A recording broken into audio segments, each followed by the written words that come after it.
Freedom physically refined rice bran oil cholesterol ని శుభ్రం చేసేందుకు ప్రతిరోజు వాడండి ఫ్రీడమ్ రైస్ బ్రాన్ ఆయిల్. కేంద్ర హోంమంత్రి Amit Shah video morphing case తెలంగాణలో దుమారమే రేగుతోంది.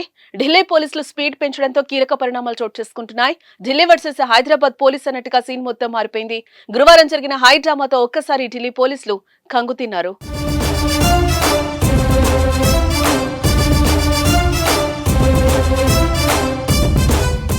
రిజర్వేషన్లపై అమిత్ షా చేసిన వ్యాఖ్యలకు సంబంధించిన వీడియోను మార్ఫింగ్ చేసి వైరల్ చేశారనే ఆరోపణలతో టీపీసీసీ సోషల్ మీడియా వారియర్స్ పై ఢిల్లీతో పాటు రాష్ట్రంలో పలుచోట్ల కేసులు నమోదయ్యాయి.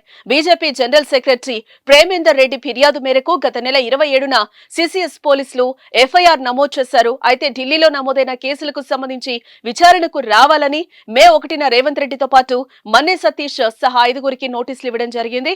అయితే ఎవరూ విచారణకైతే హాజరు కాలేదు.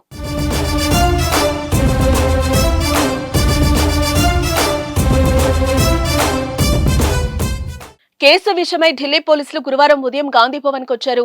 సోషల్ మీడియా సభ్యుల కోసం ఆరా తీశారు. అయితే ఇంతలోనే హైడ్రామా చోటు చేసుకుంది. ఢిల్లీ పోలీసుల కంటే ముందే మన్నె సతీష్, గీతా, నవీన్, అస్మా తస్లీం, శివ తదితరుల్ని హైదరాబాద్ సీసీఎస్ పోలీసులు అరెస్టు చేయడం జరిగింది.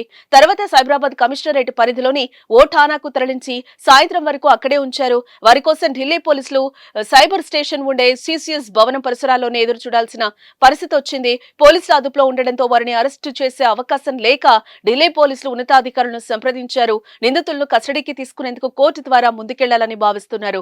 ఈ కేసులో సీఎం రేవంత్ రెడ్డిని కూడా అరెస్టు చేస్తారనే ప్రచారం అయితే జరుగుతుంది. మరి ఈ కేసు ముందు ముందు ఎలాంటి మలుపులు తిరుగుతుందో చూడాలి.